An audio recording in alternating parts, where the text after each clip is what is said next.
Greetings, friends. We're trying something a little bit different in light of the restrictions that have been placed on us and our inability to meet for services physically in the church.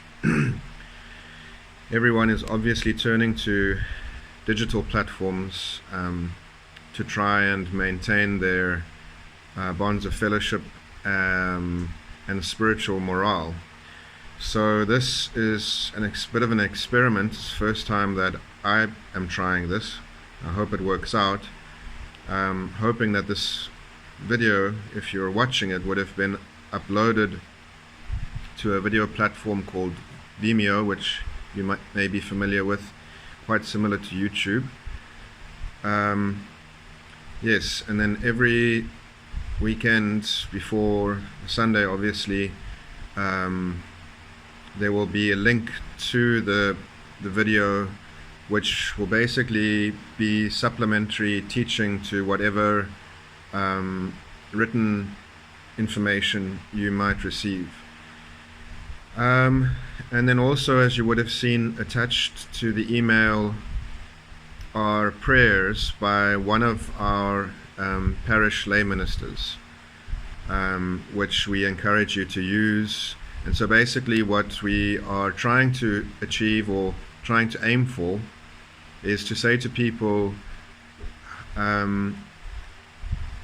whatever time slot you ordinarily would have been in church for on a Sunday, devote that time to reading the scriptures, to praying, and this material, this video and the email you would have received, it's hoped that they will be helpful resources in achieving that. And then so the idea behind doing that is just to have some kind of sense or feeling of being united in this difficult time, even remotely, to be united in spirit and in heart. So you would know that when you are praying at 9 o'clock or at 7:45 or at 9:30 tomorrow morning, that your brothers and sisters are praying with you, even though they aren't physically there. So just to briefly comment then on the gospel reading, I've mentioned some of this in the Food for Thought segment in the Pew leaflet, and obviously also in the attached homily.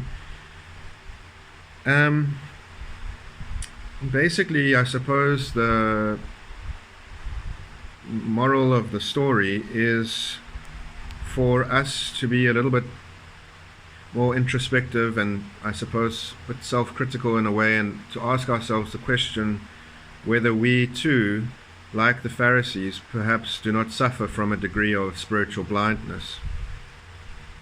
And what is interesting and what adds to John's irony is, because he uses, as I said in the written homily, John uses irony, as do many of the gospel writers, to convey meaning.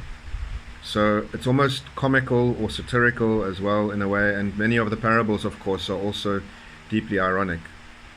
But what adds to the irony in this particular passage is that the Pharisees do not know they are blind.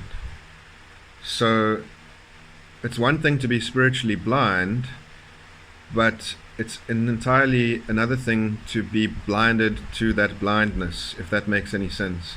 And when we are spiritually blind, like as in the case of the Pharisees, we're usually completely oblivious to that fact. And that's why Jesus says at the end of the passage, he says to them, because the Pharisees say to him, surely we are not blind. And he says, if you were blind, you would not have sin.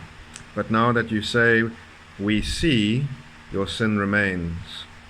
And so, part of the irony as it plays out in the passage is that Jesus and the man born blind, according to the Pharisees, according to the religious authorities, according to conventional custom and understanding, conventional opinions, social opinion, Jesus and the man born blind are the sinners. right? Jesus and the man born blind are the sinners. Twice in the passage, the Pharisees say that Jesus is a sinner. And of course, at the end of their interchange with the man born blind, the Pharisees say to him that he was born in utter sin. And yet the sinners, the blind people, and in ancient Judaism, any kind of physical deformity or disability precluded you oftentimes from observing the law. So by virtue of your deformity or disability or disease, you ultimately and in effect would be, your fate would be that of a sinner, lifelong. That's what happened with people who suffered from leprosy, and also in the case of this man. So Jesus and the man born blind, according to Orthodox Jewish custom at the time, they stand outside of the law, hence why they're branded sinners. They, according to conventional thought at the time, they are cut off from God. They don't have a relationship with God because Torah is the only thing that mediates between people and God. If you don't observe Torah, you don't have access to God. And Jesus, part of his modus operandi is to bypass all of that. So he doesn't observe, in many instances, as we know, he doesn't observe the law. And he provides people, sinners basically, in many instances, he provides non-observant Jews that don't observe the Torah, because in many cases they can't, it's not possible.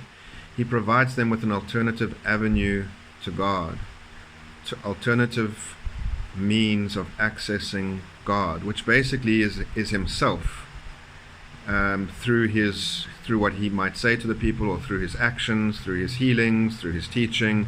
And this is why the Jewish elite gets so irate with him and ultimately kill him, is because the law is what props them up.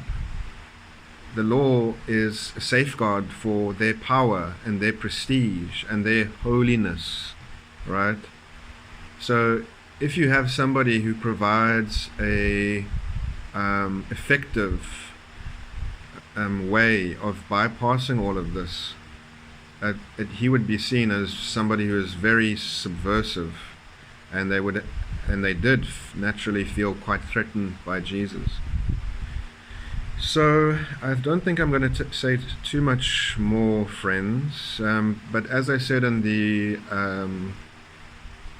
written homily just at the end, this is obviously a very different time. I mean, I feel quite different speaking to my phone right now, but it's a time that, as some social media messages are suggesting, a time that we can adjust and perhaps change our perspectives a little bit, reevaluate our lives, reevaluate our society, reevaluate what we do. I mean, I know in the wartime situations, and those of you who are slightly older would maybe have first-hand experience of this, people who come from that generation are extremely thrifty, and that was because obviously they were conditioned by situations of scarcity.